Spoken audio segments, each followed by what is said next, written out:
자, 여러분 안녕하세요. 김동규 교수입니다. 오늘은 이제 우리가 본격적으로 제가 수업 자료를 올린 다양한 텍스트, 그 인공지능과 관련된 뭐 영화라든지 어떤 문학 작품, 그리고 이제 우리 일자리와 관련된 그런 뭐 내용들이 있습니다만, 본격적으로 이제 그런 내용을 들어가기 앞서서 우선 4차 산업혁명과 인공지능에 대해서 개관하는 시간을 먼저 갖도록 하겠습니다. 그래서 4차 산업혁명이라는 것이 과연 무엇인가? 어떤 역사적으로 지금 4차 산업혁명이란 말은 그러면 1차, 2차, 3차가 있었단 말 아닌가? 이런 생각을 우리가 갖게 하죠.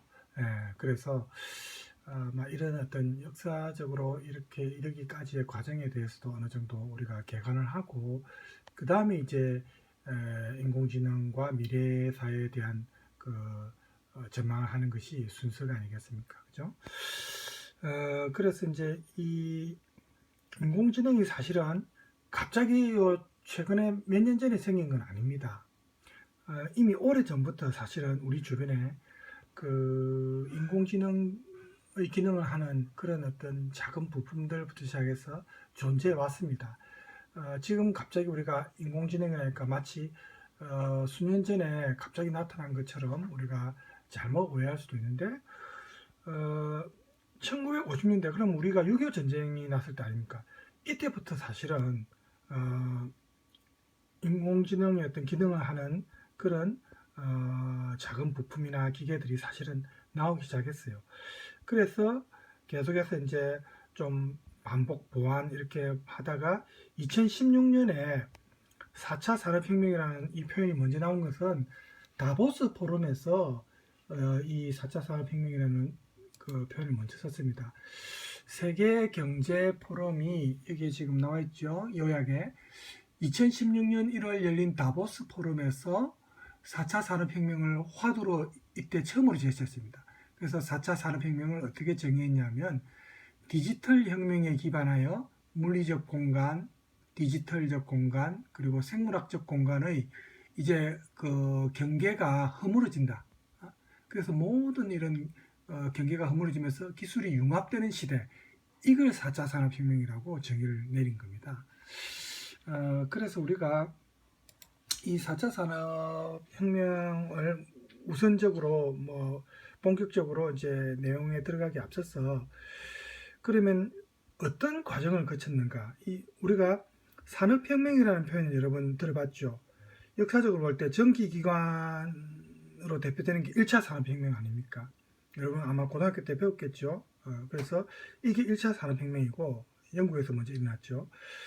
그리고 이제 전기나 에너지를 기반으로 대량 생산하는 체제가 2차 산업혁명입니다. 그러니까 1차 산업은 전기기관으로 시작되고 2차 산업은 대량 생산을 하고, 우리가 이제 복잡하게 하면 여러분이 또 헷갈릴 수 있으니까 간단하게 표현하면 대량 생산이 가능한 것이 2차 산업혁명 때입니다. 그럼 3차 산업혁명은 뭐냐? 컴퓨터가 가장 중요한 역할을 하는 게 3차 산업입니다. 이렇게 산업혁명의 의미나 어떤 용어라든지 이런 어떤 그 주요 발명품이라든지 이런 거는 우리가 뭐 위키백과라든지 사전을 참조하면은 일목요연하게 잘 표현이 되어 있습니다. 그래서 사실 1차 산업혁명이 아까 제가 말했다시피 영국에서 먼저 시작됐죠. 18세기 말에, 그러니까 1700년 말입니다. 18세기 말에서 19세기 정도로 볼 수 있는데, 그래서 이 사람이 발명한 기계가 인간의 어떤 육체 노동을, 단순한 육체 노동을 대신하는 그런 이제 시도가 이제 이루어진 거죠. 그래서 이 1차 산업혁명이라는 용어도 그 당시에 역사학자인 아놀드 토인비라는 사람의 글에서 제일 먼저 언급이 됐습니다. 아놀드 토인비는 유명한 역사학자 아닙니까? 그죠? 그래서 그 당시 대표적 발명품으로는 면직물을 대량으로 생산하기 위해서 영국의 아크라이트와 하그리버스가 발명한 방적기, 그죠? 또 제임스 와트, 전기기관차, 그죠? 전기기관. 이런 게 이제 1차 산업혁명을 대표하는 것이고, 또 이 1차 산업혁명의 사회적 영향으로는 이전까지는 계급에 기반을 둔 중세 봉건 체제에서 기계를 가진 자본가 그리고 이 기계를 다루는 노동자 이렇게 이분화된 계급 그죠? 뭐 우리 보통 뭐 그 유상계급, 무상계급 이렇게도 말하지만 이렇게 이분화된 계급에 기반을 둔 자본주의 체제로 이렇게 이제 이전하게 됩니다. 그래서 우리 표에 보면은 지금 나와 있죠. 이렇게 1차 산업혁명, 2차 산업혁명, 3차 산업혁명 해가지고 잠깐만요. 여러분 텍스트가 있으니까 아마 잘 안 보이겠습니까? 그죠? 제가 이렇게 가까이 하면은 물론 잘 보이겠지만 여러분 스스로 또 여러분 텍스트 보면 돼요.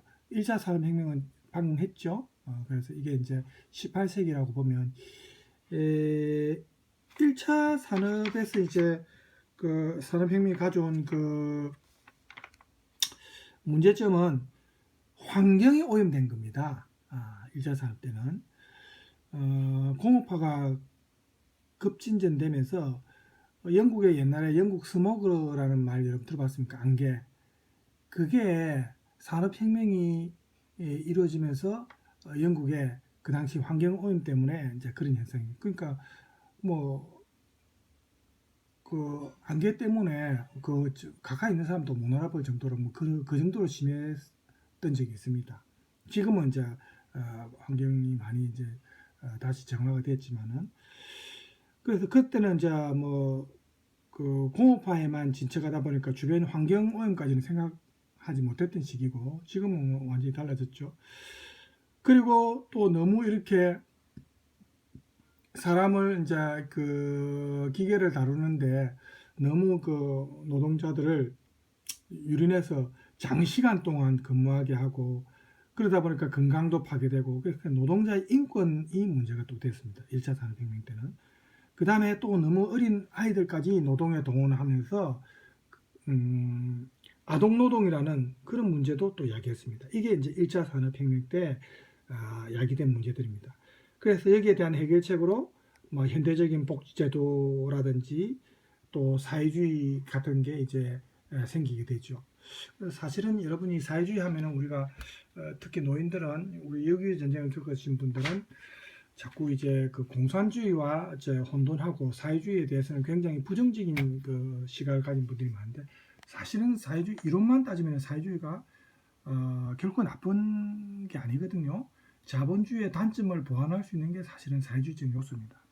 그래서 자본주의와 사회주의가 사실은 적절하게 조화를 이루는 게 좋죠. 지금 자본주의 병폐가 심하지 않습니까? 미국도 그렇고 우리나라도 그렇고 지금 빈부격차가 너무 심하죠. 그래서 이런 어떤 자본주의의 어떤 단점을 보완할 수 있는 게 사회주의적인 요소입니다. 그래서 이렇게 이제 1차 산업혁명으로 영국이 앞서갔지만 19세기 중반에서 20세기까지가 이제 여기도 나오지만은 2차 산업혁명이 이제 진행된 시기인데 이 앞서가던 영국을 비롯해서 조금 뒤늦게 후발국인 독일이나 프랑스, 미국 등이 이제 뭐 화학이나 전기, 석유, 철강 산업 분야 등 이런 분야에서 다양한 제품을 이제 발명하는데 대량 생산 시스템을 이제 갖추게 되는 겁니다. 이게 2차 산업혁명이 됐죠. 그래서 이 2차 산업혁명에 따른 변화는 우리 인류가 이제 대량으로 생산하니까 소비도 대량으로, 그죠? 풍요롭게 이제 소비를 할 수 있는 그런 시대가 이제 시작되었고, 반면에 도시 노동자들이 공장에 이제 많이 일을 하러 가니까 현재도 좀 그렇지만 심각한 사회적 문제인 저임금 문제, 그 노동자들이 그 당시만 해도 이제 많고 지금처럼 일자리가 부족한 게 아니었고 일자리가 이제 많이 노동력이 필요했던 시기니까 그죠? 그래서 저임금 문제라든지 또 실업의 위험도 이때부터 이제 생겨났습니다.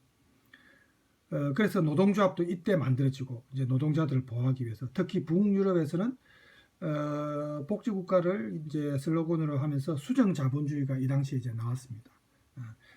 완전한 자본주의로만 가서는 빈부격차가 심해지고 너무 노동력을 착취한 이제 폐해가 심해지니까. 자, 그렇게 해서 이제 20세기 중반에 시작되면 여기에 나오지만 이제 3차 산업혁명입니다. 이 3차 산업혁명은 아까 말했다시피 컴퓨터를 발명하면서 이제 디지털 정보혁명이 일어난 게 3차 산업혁명입니다. 1차, 2차 산업혁명 때는 우리 인간의 육체 노동을 기계로 대체한 것이라고 만약에 본다면은 이 3차 산업혁명은 우리 인간의 정신노동, 그죠? 뭐 계산한다든지 이런 건 이제 예전에는 뭐 주산 팀고 이랬지만 지금은 뭐 계산기로 하고, 계산기도 사실은 알고 보면 이게 인공지능의 아주 초보적인 형태 아닙니까? 그죠? 모든 게 그렇습니다. 그래서 우리가 이렇게 3차 산업혁명이 결국은 우리 인간의 정신노동을 기계로 대체하기 시작했다는 거에 주목할 만한 부분이고, 이 용어는 3차 산업혁명이라는 용어는 미국의 제레미 리프킨이 처음으로 사용했고, 그 다음에 엘빈 토플러의 제3의 물결로 잘 알려져 있습니다. 그러면 제3의 물결이면 1물결, 2물결도 있겠네.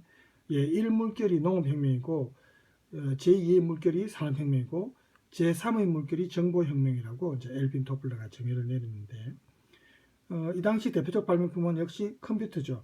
그죠? 컴퓨터고, 최초의 컴퓨터는 미국 펜실베니아 대학에서 모클리와 에커트라는 사람이 최초로 시작했습니다. 그래가지고 이게 이제 계속해서 이제 발전을 한 거죠. 그래서 이제 지금은 개인이 누구나 컴퓨터를 가질 수 있는 그런 시대.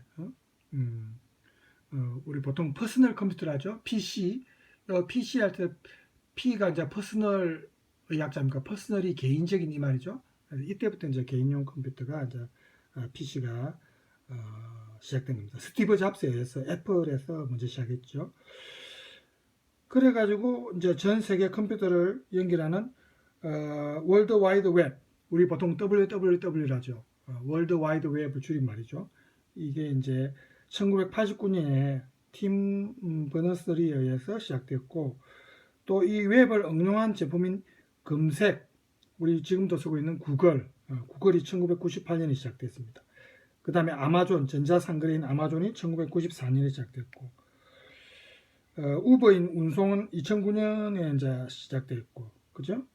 그래서 이런 서비스를 이제 사용할 수 있는 모바일 제품, 이제 스마트폰이 2007년도에 처음 나왔습니다. 아이폰, 애플, 이게 2007년도에 처음 나왔고,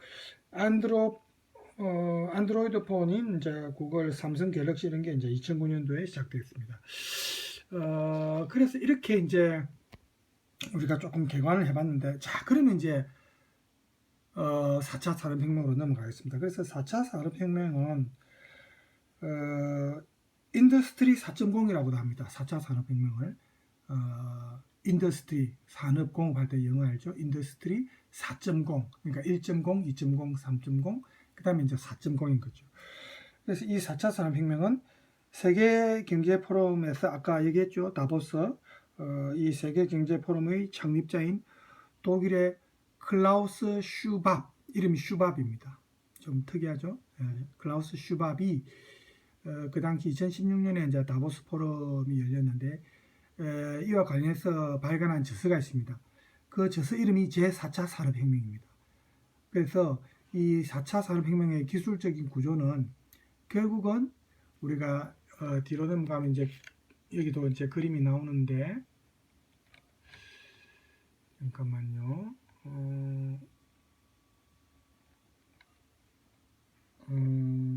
이 그림이 있네요. 자, 이게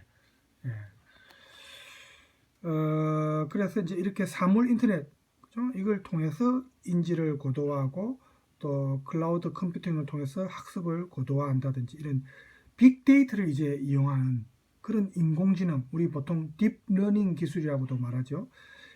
이것이 중심이 되어서 사람이 없이도 운송할 수 있는 무인 운송 수단이 발명되고, 또 로봇이나 또 자동 번역기, 우리 구글의 자동 번역 있죠. 그 다음에 이미지를 인식하고 음성을 인식하고, 또 금융이나 의류 서비스에서도 이렇게 인공지능화하고, 이런 걸 통틀어서 이제 제4차 산업혁명이라고 이제 말을 한다는 거죠. 그래서 4차 산업혁명은 결국 사람과 사물, 공간을 연결하는 겁니다. 초연결한다 이렇게 말하죠. 초지능화한다 이렇게 말을 하는데, 그래서 산업구조와 사회 시스템이 이제 변화가 일어날 수 있는 그런 게 이제 4차 산업혁명입니다. 그래서 지금까지 우리 인류가 자동화 시켜온 것이 역사를 거슬러 올라가면 아까 말했던 1차 산업혁명, 2차 산업혁명이 육체 노동에서 변화를 가져온 것이고, 3차 산업혁명이 이제 컴퓨터 때문에 단순 정신 노동에 있어서는 이제 컴퓨터가 사람보다 훨씬 더 빠르죠. 그렇게 하고, 그 다음에 이제 고급 지적인 노동, 뭐 의사나 변호사, 뭐 이런 상담원까지 기계가 대신할 수 있다는 거죠. 단순 노동이니까, 그죠? 그래서 이런 게 이제 대체될 수 있으니까 결국은 일자리가 이제 사람이 할 수 있는 일자리를 기계가 대신하니까 결국은 일자리 문제와 관련해서 우리 인류에게 이제 기대도 주었지만 위협도 되는 거죠. 그래서 우리가 이런 걸 이제 인문학적 관점에서 보면 1차 산업혁명은 개인의 육체적 노동을 기계가 대체했다. 2차 산업혁명은 우리 인류의 노동을 대량 생산 체제로 대체했다. 또 3차 산업혁명은 개인의 사고, 정신노동을 컴퓨터가 대체했다. 이렇게 이제 요약을 하죠. 그러면 현재 진행되는 4차 산업혁명은 결국은 우리 인류의 사고를 인공지능이 이제 대체할 것이다. 이렇게 이제 요약을 할 수 있는 겁니다. 인문학적인 표현으로 요약하면 그렇게 되는 거죠. 그래서 우리가 지금 4차 산업혁명 이 과정에 지금 있는 겁니다. 그래서 여기에 지금 4차 산업혁명의 기술적인 구조를 이렇게 잘 요약을 해놨어요. 그죠? 여기 지금 됩니까? 제가 손가락이 보죠? 연필 대신에 쓰겠습니다. 사물 인터넷과 이렇게 인지를 고도화해서 인공지능, 딥러닝, 그죠? 자가학습을 통해서 이 수많은 빅데이터가 여기 다 합쳐지는 겁니다. 우리가 아무리 기억력이 좋아도 수많은 정보를 한 사람이 뇌 속에 다 기억하는 것은 불가능하죠. 그렇지만 인공지능은 이게 가능하다는 겁니다. 그런데다가 이 빅데이터를 또 적절한 상황에 적용시키는 거죠. 우리 바둑 누굽니까?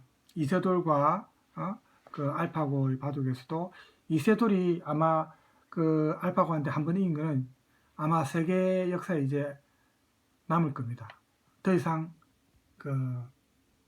바둑에서 인간이 인공지능을 이길 수 있는 기회는 아마 없을 거예요. 그래서 이세돌이 아마 역사에 남는 인물이 되어버렸습니다.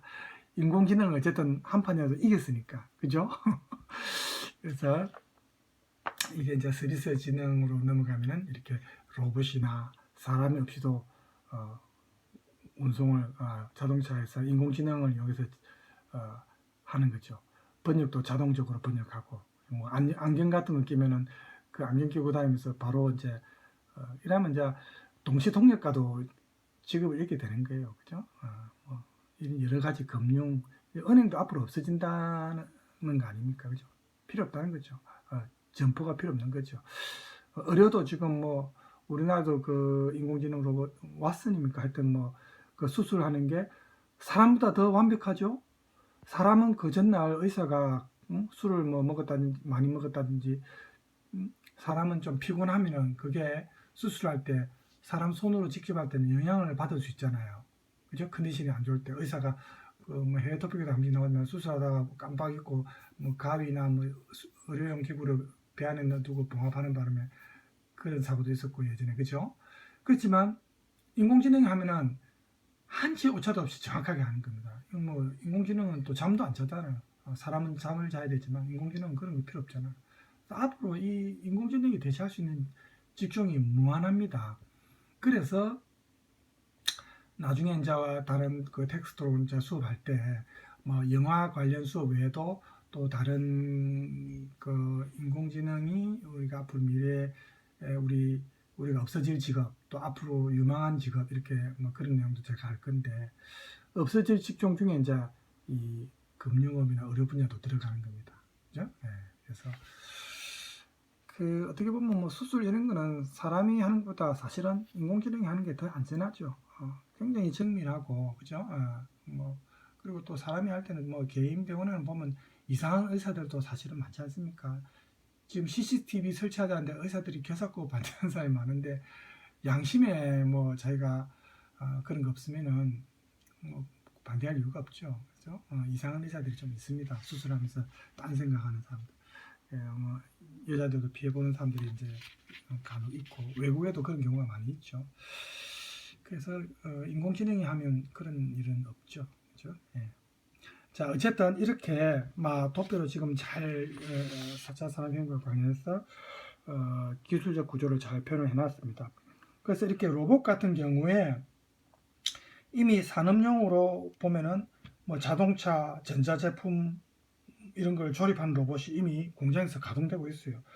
또 자동 운반하는 로봇도 이미 사용되고 있고, 아까 말했다시피 의료용 수술 보조 로봇, 또 뭐 나노 로봇, 나노 로봇은 나노 그 작은 그죠 미세한 아주 눈에 보이지 않을 정도 그러니까 우리가 수술할 때 암 환자 치료할 때도 이 나노로 된 칩이 몸속에 들어가서 암세포를 파괴한다든지 이런 식으로 치료를 할 수 있답니다. 그러면 이게 얼마나 그 발전된 기술입니까? 사람으로서는 도저히 할 수 없는 그런 어떤 치료를 가능하게 하는 그런 기술 발전입니다. 그래서 이런 거는 사실은 저는 필요하다고 봅니다. 뭐 무조건 사람이 장수하기 위해서 그런 게 아니고 아프면 얼마나 고통스럽습니까? 그죠? 오래 살려고 그런 게 아니고 사는 동안에는 건강하게 살아야 됩니다. 사람이 노화되어서 너무 이제 오래 살아서 자연스럽게 죽는 경우는 상관없는데 어떤 질병으로 고통받을 때는 이렇게 치료를 해야 되죠. 그죠? 그래서 이런 기술이 필요하다고 보고 또 가정에서도 우리 가정용 로봇 청소기라든지 지금 선지로도 많이 나오잖아요. 우리나라에도 있죠. 그래서 이런 경우 그 다음에 뭐 애완용 로봇은 조금 저는 뭐 별로 그렇게 뭐 좋아 보지 않는데 애완용은 이제 우리가 그래도 살아있는 생물 따뜻한 온기와 생명체를 느껴야 되니까 그렇다 하더라도 어쨌든 애완용 로봇도 지금 나오고 있고 그 다음에 간병하는 로봇이 또 있습니다. 간병 로봇. 저도 사실은 저희 아버님이 작년에 돌아가셨는데 그 치매로 이제 한 3년 요양원에 계시다가 제가 이제 주말에 한 번씩 아니면 뭐 좀 바쁠 때는 2주나 3주에 한 번 갈 때도 있고 보통 주말에 갔습니다. 볼 때마다 너무 마음이 안 좋고 나도 언젠가는 또 이렇게 치매에 걸려서 저렇게 병상시설 질 수 있을 거다 이런 생각도 하게 되고 또 뭐 여러 가지 일에 참 머리가 복잡했는데 그 간병하는 아주머니들 요양보호사라고도 합니까? 그래서 그분들 정말 그 뭐 대소변도 그렇고 뭐 다 받아내고 힘든 직업이죠. 그 뭐 보수에 비해서는 얼마나 힘든 직업입니까, 그죠?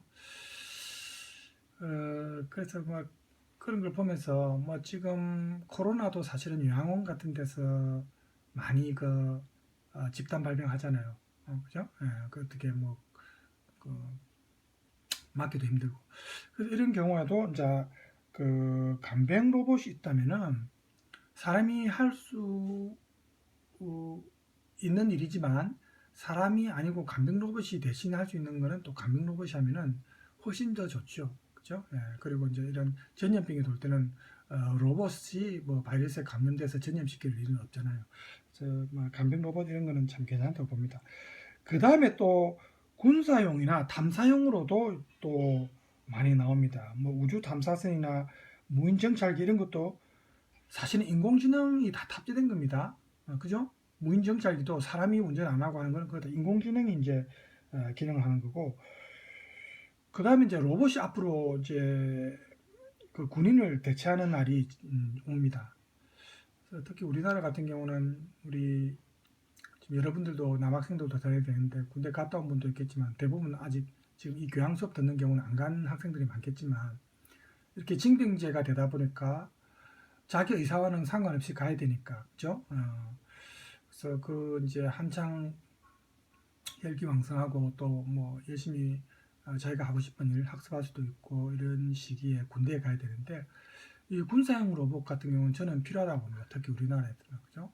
그래서 젊은 인재들이 막 군대 2년에서 보다 그 2년을 벌 수 있잖아요. 그죠? 그래서 이 군사용 로봇은 또 잘 죽지도 않죠. 그래서 이런 것도 앞으로 이제 가능하답니다. 그래서 지금도 아마 시험 중에 있을 거예요. 그래서 이렇게 로봇이 인공지능 기술에 의해 좀 더 진흥화되면은 물론 한편으로는 우리 인류의 삶이 더 좀 편해지고 윤택해지겠지만 아까 말했다시피 우리 일자리 문제라든지 사람이 하는 일자리를 전부 이제 인공지능이 대체해버리고 또 군사용 그 로봇은 윤리적 문제가 또 사실은 있습니다. 그죠? 그래서 이런 게 사실은 다각도로 생각해야 될 문제거든요. 단순하게 뭐 인간이 하는 걸 대체한다 이렇게만 생각하는 게 아니고 윤리적 문제를 같이 생각하면은 이게 사실은 쉽지 않죠. 그 외에도 이제 무인 서비스, 사람이 없이 할 수 있는 서비스업에서도 많은 분야에서 지금 인공지능이 역할을 대체하기 시작하는데 지금도 이제 뭐 시도되고 있지만 무인 자율 주행 자동차, 그죠? 자율 주행 뭐 드론도 마찬가지고 그래서 지금 코로나 때문에 이제 많이 배달도 시키고 택배도 많이 하는데 무인 택배, 그죠? 무인 택배, 무인 점포 이런 게 이제 앞으로 확산될 거랍니다. 무인 자동차 같은 경우에 이미 2016년까지 구글의 자율 운전차가 240만 킬로미터 주행을 달성했습니다. 그래서 이제 사고가 뭐 14번 중에 13번이 상대방 운전자의 실수로 사고가 났긴 했는데 어쨌든 아직 완전한 건 아니죠. 지금도 시험 중입니다. 테슬라가 그죠? 완전 자율 주행 기능을 이제 탑재를 하고 뭐 여러 나라에서 무인 자동차가 시범적으로 도입되고 있지만 아직은 완전하게 이제 그런 사고가 예방이 되어야 이거는 이제 대중화되어야지 그죠? 그래서 만약에 그게 완전하게 이제 그 사고 예방이 확실하게 100% 이루어지지 않은 상태에서 하면은 나중에 그 책임 소재가 분명치 않습니다. 그죠? 그래서 이게 좀 더 시간이 조금 더 필요할 것 같고 물론 무인 자동차 장점은 인간 운전자보다 사고율이 더 낮겠죠. 음주운전도 없지 않겠습니까? 그렇죠? 사람들은 이제 음주운전 때문에 이제 정말 그 돌아가시지 않을 분이 돌아가신 경우도 많고 그 안타까운 소식들을 우리가 뉴스를 통해 접하는데 최소한 음주운전은 없죠. 예. 그리고 또 이렇게 사고도 이제 사람보다 아무래도 비율이 좀 낮아지겠고 이제 자동차를 개인이 소유하는 것보다는 전체적으로 공유할 수 있죠. 그죠? 그럼 지금과 같은 이제 교통 대란도 조금 줄어들 수 있습니다. 사람 한 사람마다 개인 자동차 하나씩 들고 온다고 도로에 나온다고 생각해 보세요. 우리가 이제 시내에서 차 때문에 막혀서 답답할 때 정말 그런 생각이 듭니다. 그래서 이렇게 이제 주차 공간이나 뭐 이런 기다리는 시간 뭐 이런 거 다 이제 줄일 수 있죠. 물론 단점도 있습니다. 아까 말했다시피 사고가 났을 때 책임 소재가 불분명한 거죠. 이 무인 자동차를 만든 제조 회사에 있는지 아니면 차량 동승자 그러니까 운전사는 없지만 그 차에 탄 사람이 있을 거 아닙니까? 그죠? 그럼 차량 동승자에 있는지 이런 책임 소재가 좀 불분명하고 지금 컴퓨터도 많이 해킹을 하고 있지만 이런 사고가 났을 때 만약에 해킹 때문에 누구를 죽이기 위해서 살인하기 위해서 해킹해 가지고 그 자동차가 사고 나게 한다든지 이런 해킹의 위험성도 있죠. 또 수많은 그 운전기사들이 직업이 사라지지 않겠습니까? 그래서 이런 단점도 사실은 있습니다. 그래서 잠깐만요. 우리 또 도표 하나 더 볼까요? 여기에 지금 무인 자율 주행차의 딜레마 해가지고 지금 나와 있죠. 그래서 이런 경우에 이제 그림에 보면은 이 무인 자율 주행차가 예를 들어서 무인 자동차 앞에 갑자기 이렇게 사람들이 여러 명이 나타났을 때 이쪽으로 피하면 나무에 받칠 수가 있고 동승자가 이제 차 안에 차를 소유한 사람, 차 안에 탄 사람이 다칠 수 있고 만약에 3쪽으로 피하면 또 다른 한 사람이 다칠 수 있고 여기 사람이 좀 물론 많지만은 이럴 때 이제 그 알고리즘이라는 게 이 무인 자동차에는 심어져 있잖아요. 이런 그 대비해서 뭐 어떻게 해라 이렇게 어, 미리 이제 심어지가 있는데 이 알고리즘이 최선의 이제 선택을 해야 되는데 어? 사람이 운전했을 경우에는 모든 책임을 그 운전자가 책임져야 되니까 뭐 책임 소재는 분명한데 이때는 무인 자동차의 알고리즘의 경우에는 스스로 판단해서 결정을 해야 되는데 이게 쉽지 않다는 겁니다. 하지만 우리가 경제적 이유를 고려하더라도 이렇게 차를 이제 공유해 가지고 서비스하는 업체 지금 우버가 운영되고 있잖아요. 이런 무인 택시 그죠? 여기 이런 무인 자동차를 도입 이제 하려고 하는데 아직은 못 하고 있죠. 이제 사고가 아직 완전히 해결이 안 됐기 때문에 그래서 이런 문제가 사실은 있습니다. 그래서 이런 걸 완벽하게 해결하고 자율주행차가 이제 운행되는 게 최선이라고 볼 수 있습니다. 그 밑에 이제 인공지능 제품과 관련된 전략이 또 있는데 결국 4차 산업혁명의 핵심은 인공지능 분야입니다. 그래서 우리가 이 강좌도 지금 4차 산업혁명과 인공지능을 같이 이제 하고 결국은 우리가 나중에는 인공지능에 대해서 이제 뭐 영화를 통해서든 다른 작품을 통해서 인공지능과 우리 인간과의 관계 우리가 어떻게 같이 공존할 수 있는지 그런 문제에 대해서 우리가 좀 더 심도 있게 생각해 볼 겁니다. 여기 이제 주요 기업의 인공지능 제품과 전략도 있는데 한번 여러분이 참조해 보세요. 지금 우리가 쓰고 있는 게 전부 이게 인공지능과 관련된 겁니다. 구글의 구글 번역, 그죠? 또 구글 포토 사진, 어시스턴트, 알파고, 바둑 이런 거 여러분 알죠? 유명하죠? 이런 게 이제 딥러닝 도구로서 지금 사용되고 있습니다. 무인 자동차도 운용이 될 수 있고, 그 다음에 페이스북도 얼굴을 인식하는 그죠? 딥페이서 챗봇 서비스 쇼핑하고 예약하는 이거 다 인공지능이에요. 그죠? 우리가 뭐 꼭 로봇으로 완전체로 되어 있어야 인공지능은 아니죠. 지금 아마존에서 나오는 알렉사라든지 이런 거, IBM의 왓슨, 그죠? 닥터 왓슨, AI 의사, 왓슨. 우리나라 뭐 가천대학인가 어느 무슨 대학인가 하여튼 수술에 지금 쓰고 있어요. 정확하게 그 대학 병원 이름은 생각 안 납니다. 또 마이크로소프트 뭐 코타나 애플의 시리 그죠? 뭐 이런 전부 다 예, 예, 인공지능 제품이라고 볼 수 있습니다. 자, 그러면 인공지능의 분류와 역사돼 있는데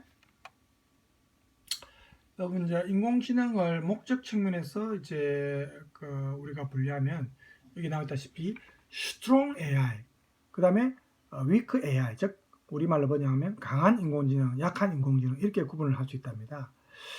그래서 이 시얼레미카 이분이 말하는 강한 인공지능은 인간의 지능과 유사하거나 인간보다 더 나은 지능을 말하고 약 인공지능은 특정한 분야의 문제를 해결하기 위해서 필요한 지능입니다. 그러니까 이 광범위하진 않죠. 어떤 분야에만 이제 최적화된 경우입니다. 그래서 약 인공지능은 다른 말로 좁은 인공지능, 그러니까 narrow AI 또는 응용 인공지능, applied AI 이렇게도 불립니다. 그래서 이래 약 인공지능 같은 경우에는 뭐 여기에 나왔다시피 철학적인 어떤 측면에서 보면 기계가 지능을 보여줄 수는 있지만 우리 인간이 뭐 가지고 있는 그런 어떤 정신이나 마음이나 어떤 의식 이런 것까지 뭐 가질 필요는 없다. 어떤 특정한 분야에서만 기능을 하면 된다. 이렇게 보는 게 이제 약 인공지능이라고 보시면 되겠습니다. 그리고 이제 인간보다 우리가 좀 더 우수한 인공지능을 슈퍼 인공지능, 슈퍼 AI라고도 이제 말을 하는데 인공지능이 이제 자기 스스로 의식하는 자의식이라 하죠. 또 자기 스스로 학습해가지고 발전하는 자가 향상, 또 인간을 뛰어넘는 능력, 초인적 능력이라죠. 또 과학적으로 인공지능이 창조성도 가질 수 있고 또 사회적인 감성, 소셜 감성도 가지고 있고 이렇게 스스로 새로운 알고리즘을 만들어낼 수 있는 능력을 가진 게 슈퍼 인공지능입니다. 이게 이제 우리가 가장 이제 기대하면서도 또 우리가 한편으로는 두려워하는 게 이제 이 분야 아닙니까? 그렇죠? 그래서 이 미래학자인 과거 이제 레이 커즈와일이라는 사람이 한 말 중에 기술이 인간을 초월하는 어떤 특이점, 영어로 싱귤레리티라죠. 특이점이 2050년쯤에 올 것이다. 물론 예측입니다만 그때가 되면 인공지능이 폭발적으로 진화할 것이다. 이렇게 말했습니다. 여러분이 레이 커즈와일을 치면은 이 사람이 한 말이 나옵니다. 굉장히 유명하신 미래학자거든요. 그래서 이분의 전 그 예상이 맞을지는 사실은 좀 두고 봐야 되겠습니다만은 2050년이면 지금 우리가 뭐 21년이고 이제 앞으로 뭐 한 30년 그죠? 30년 정도면 이제 2050년이니까 예. 자, 인공지능을 또 이제 방금 제가 말했던 그 내용을 요약해 놓은 겁니다. 분류한 거. 자, 보세요. 여러분 텍스트 참조됩니다. 잘 보입니까? 예, 보이면은 이제 이거 보셔도 되고 잘 안 보이면 이제 텍스트를 참조하세요. 그래서 이렇게 목적 측면에서 약인공, 강인공, 슈퍼인공지능 이렇게 분류를 했고 그 다음에 이제 우리가 이제 아직 안 했지만 이 부분 방법론적 측면에서 계산주의, 철학적 관점이죠. 또 연결주의, 생물학적 관점이죠. 그래서 방법론적 측면은 그러면 계산주의는 뭐냐? 기호로 저장하여서 수학이나 논리를 계산하는 겁니다. 우리가 지금 쓰고 있는 뭐 GPS, 추적 시스템 이런 거, 전문가 시스템 이런 게 이제 이 계산주의에 들어가고 연결주의는 우리 인공신경망, 딥러닝, 그죠? 인간 뇌의 뉴런과 연결하는 거를 이제 모방한 게 이게 연결주의입니다. 생물학적 관점. 이게 사실은 좀 인간의 생명이나 이제 건강과 관련이 있어서 좋은 점도 있지만 또 위험성도 내포하고 있습니다. 이게 이제 관련 영화를 나중에 다음 수업 시간에 이제 뒤에 볼 건데 이게 굉장히 장점과 단점이 있습니다. 그래서 여기에 대해서도 나중에 이제 다른 수업 시간에 또 보겠습니다. 그래서 이 사람이 시어리 한 말 중에 여기 밑에 나오죠. 그 예를 차이니즈 룸, 중국인의 방이라는 예를 들어 가지고 이 강인공지능과 약인공지능을 설명했어요. 중국인의 방 여기는 이제 이렇습니다. 사람이 방문 밑으로 중국어로 쓰인 쪽지를 밀어 넣어주면 방 안에서 그걸 읽고 적정한 답을 중국어로 적어 밖으로 내보내준다고 합시다.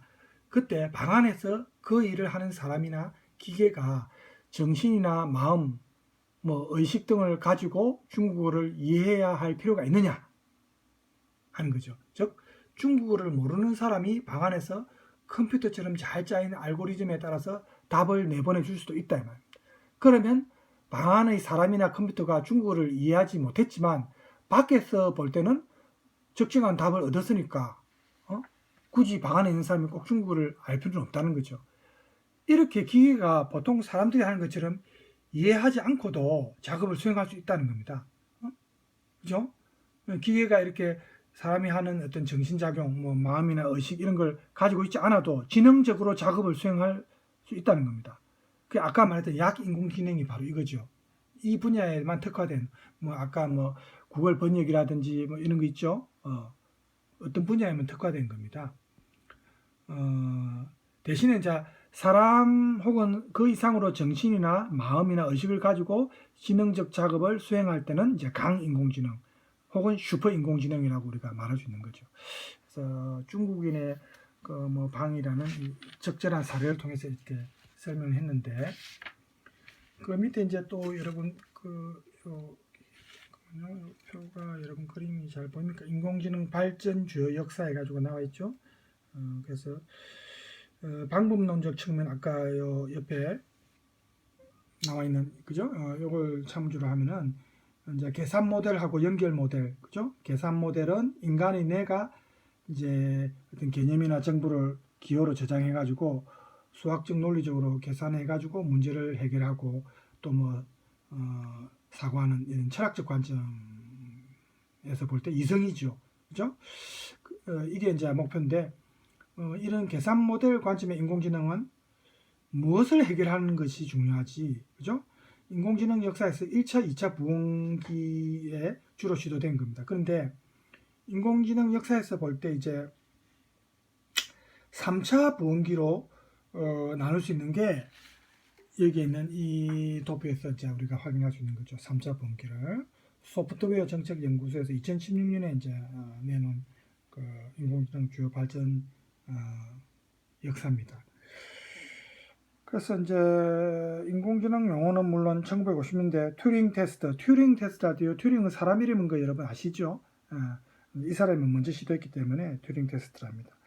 이렇게 인공지능 용어도 이제 1956년에 나왔고, 이렇게 1차 보험기, 2차 보험기 뭐 이렇게 사실은 벌써 많은 과정을 겪었어요. 그래가지고 지금 이렇게 4차 산업혁명과 함께 현재가 3차 보험기에 해당됩니다. 그죠? 여기 이제 역사가 좀 나와 있는데 글자가 좀 작죠. 텍스트를 봐도 글자가 너무 작아요. 그죠? 그래서 여러분이 뭐 글자 이걸 꼭 안 봐도 뭐 전체적인 그 발전 과정 위에 있는 요 용어만 사실은 봐도 됩니다. 지금 현재 이제 가상 현실까지 지금 그 진행되고 있는 과정 아닙니까죠? 우리가 영화를 통해서 여러분 가상 현실이라는 내용에 대해서 많이 접해봤죠. 나중에 우리가 그 영화를 볼 때 가상 현실과 관련된 내용도 또 나올 겁니다.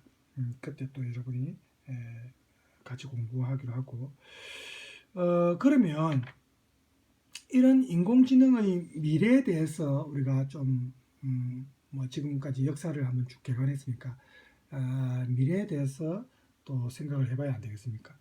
이 4차 산업혁명의 핵심이 결국 인공지능인데 이러한 인공지능이 가져올 미래는 우리가 반드시 이상적인 어떤 유토피아, 어떤 장밋빛으로만 그런 장밋빛 미래로만 생각할 수 있을까? 꼭 그렇지는 않겠죠. 우리 인류에 위협이 된다 이렇게 사람들이 전문가들이 또 말하는 사람이 많습니다. 예를 들어서 이제 가장 우려가 되는 게 이 아까 말했다시피 인공지능이나 이 로봇이 이제 사람들이 할 수 있는 일자리를 대체할 경우에 이미 2016년도에 한국고용정보원에서 조사한 결과를 따르면 전체 종사자 중에서 2020년까지 한 41.3% 정도 대체될 수 있고 2025년쯤 되면 70.6%가 대체될 가능성이 있다 이렇게 나왔습니다. 그런데 이게 이 연구가 지금 한 몇 년 전에 나온 논문이니까 지금 2021년인데 41.3%까지 인공지능이 대체는지는 지금 아직 불분명하죠. 그 정도까지는 아닌 것 같습니다. 그래서 여기서 좀 걱정한 정도까지는 아닌 것 같아요. 아직은. 그렇지만 이게 뭐 약간 시간의 차이가 있다 뿐이지 결국은 그렇게 이제 대체를 할 겁니다. 그죠? 이렇게 급격하게 일자리가 없어질 경우에 인공지능은 결국 우리 인류의 희망이라고만 볼 수 없고 재앙이 될 수도 있다. 이렇게 보고 있습니다. 근데 사실 저는 뭐 이 논문에서는 또 그렇게 얘기하겠지만 저는 이게 왜 인류의 꼭 재앙이라고 봐야 되는가 이런 생각이 듭니다.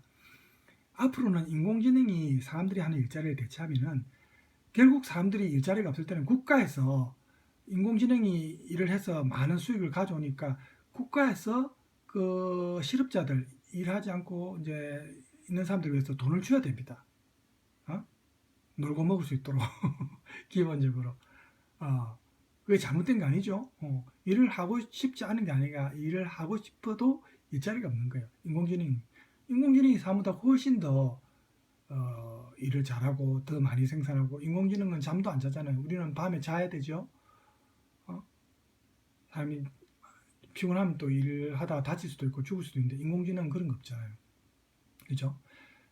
그러니까 수많은 그 수익을 국가에서 이제 사람들한테 돈을 나눠줘야 되는 겁니다. 놀 수 있도록.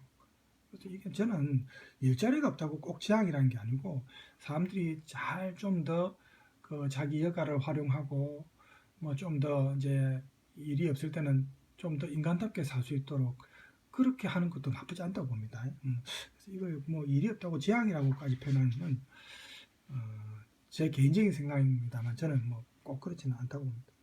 그래서 어쨌든 이렇게 일자리 문제가 있고 그 다음에 이제 자동화 대체율이 높은 직업 그죠? 그런 일자리가 아무래도 좀 위험한데 뭐 단순 반복적인 그런 일 또 뭐 좀 정교함이 떨어지는 동작 뭐 정교화해도 이제는 인공지능이 할 수 있습니다만 그 다음에 사람과 소통이 꼭 필요하지 않은 그런 직업들.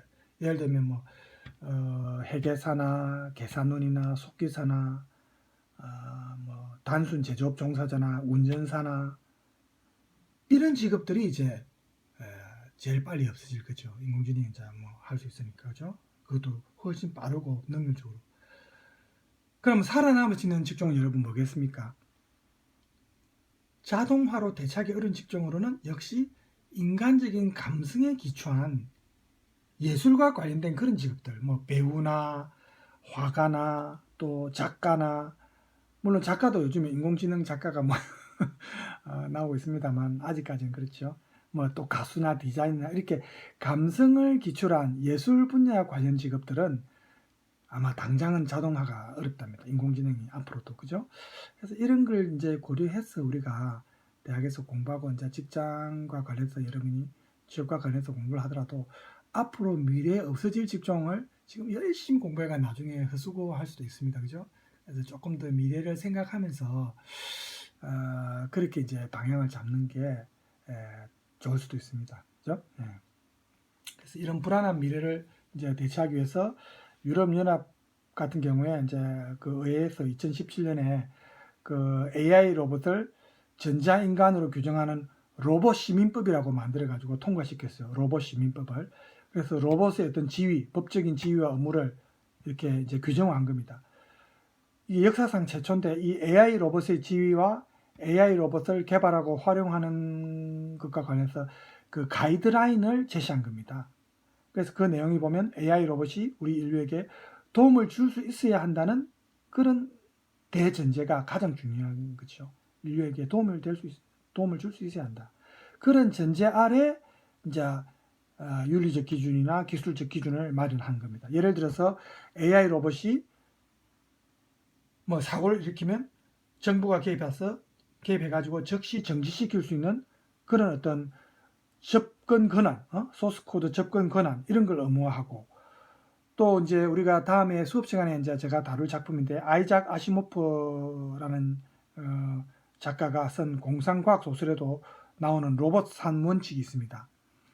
3원칙인데 하나는 첫 번째는 로봇은 사람을 해치지 말아야 한다. 여기 1원칙이고 2원칙은 1원칙에 위배되지 않는 한 사람의 명령에 복종해야 된다. 3원칙은 1원칙과 2원칙에 위배되지 않는 한 자신을 지켜야 한다. 이게 로봇 3원칙입니다. 이제 아이작 아시모프의 공상과학 소설에 나오는 로봇 3원칙입니다. 나중에 수업 시간에 할 겁니다. 그래서 이런 기본 원칙을 채택해가지고 예를 들어서 아까 말했던 군사용 로봇을 생산할 때 여기에 위배되면은 생산을 금지시킨다든지 이런 근거를 마련한 겁니다. 그죠? 그래서 이런 게 이제 벌써 유럽 그 연합에서는 이런 대비를 하고 있고,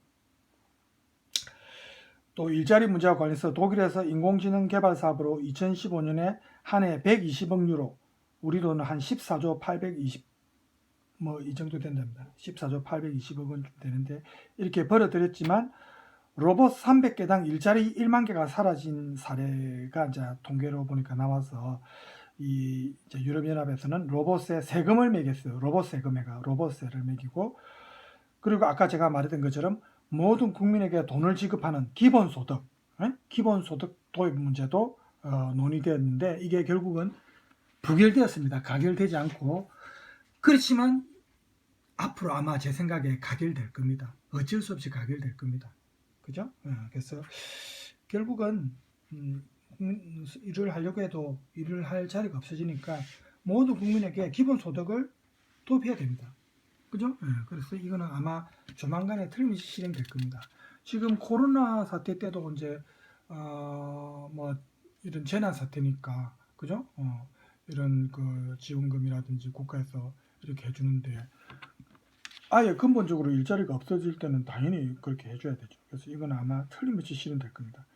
그 다음에 이제 유럽연합 같은 경우에 인공지능 기술 윤리 기구를 신설해 가지고 뭐 앞으로 다가올 그 인공지능에 대비해서 윤리적인 문제와 관련해서 벌써 대비를 하고 있답니다. 자, 그래서 이렇게 지금 다른 그 유럽이라든지 다른 지금 선진국에서 보면 많은 대비를 하고 있는데 우리도 어쨌든 지금 뭐 대비를 하고 있지만 조금 우리는 늦게 출발했으니까 그죠? 그래서 앞으로 미래가 어쨌든 인공지능을 생각하지 않고는 인공지능과 또 공존할 수 있는 방법을 모색하지 않고는 우리 인류가 살아가기 힘든 그런 시대가 이제 지금 도래했기 때문에 우리가 이게 지금 교양 수업으로 여러분이 듣고 있지만 그냥 단순히 뭐 재미로만 들으려고 영화를 보더라도 그냥 재미로만 볼 것이 아닙니다. 실제로 영화에 나왔던 내용들이 수년 뒤에 현실화되고 있는 그런 지금 상황이거든요. 과거에는 저는 뭐 가상현실 인공지능 로봇 저게 저런 게 사실은 영화에나 있을 법하지 실제 생활에 이런 게 있을 수 있겠는가 이렇게 의구심을 가진 적이 수년 전에 있었는데도 벌써 현실화되고 있지 않습니까? 그죠? 그래서 우리가 항상 대비를 해야 되겠고 또 이 수업을 통해서 여러분들이 어쨌든 각자 개인이 직장과 관련해서는 앞으로 미래에 어떻게 될 것이다 이렇게 어느 정도 나름대로 구상하면서 공부하는 게 여러분한테도 도움이 될 것 같아서 미리 말씀을 드립니다. 인공지능을 다룬 영화가 많은데 앞으로 수업 시간에 보면은 제가 이제 그런 영화를 다룰 겁니다. 스페이스 오디세이라든지 또 터미네이터, 매트릭스, 아이 로봇 이런 영화, 엑스마키나 이런 영화도 좀 많이 나왔죠. 유명하고 그 외에도 이제 인간과 로봇이 공생하는 그런 영화도 또 많이 있습니다. 그죠? 그래서 엘빈 토플러가 했던 말처럼 미래학자 엘빈 토플러가 했던 말 여러분 아십니까? 제일 마지막에 좀 볼까요? 자, 미래는 예측하는 것이 아니라 여러분이 상상하는 것이다. 또는 상상하는 대신에 가로 안에 만드는 것이다. 이렇게 돼 있죠. 상상이 결국 현실화된다는 말입니다. 가로 안에 이렇게 돼 있죠. 그죠? 그래서 우리가 결국은 미래의 인공지능 시대를 대비해서 수동적으로 따라가서는 안 되고 먼저 앞서 나갈 수 있도록 능동적으로 먼저 사고하고 행동으로 옮겨야 될 그런 시기입니다. 오늘은 이제 우리가 인공지능 관련 영화를 보기 전에 4차 산업혁명과 인공지능에 대해서 개관하는 그런 내용을 다뤘습니다. 그죠? 그래서 이런 내용을 토대로 이제 본격적으로 다음 시간부터는 텍스트를 보도록 하겠습니다. 오늘 여러분 수고 많으셨고 남은 시간도 결국은 우리 건강한 게 최고죠.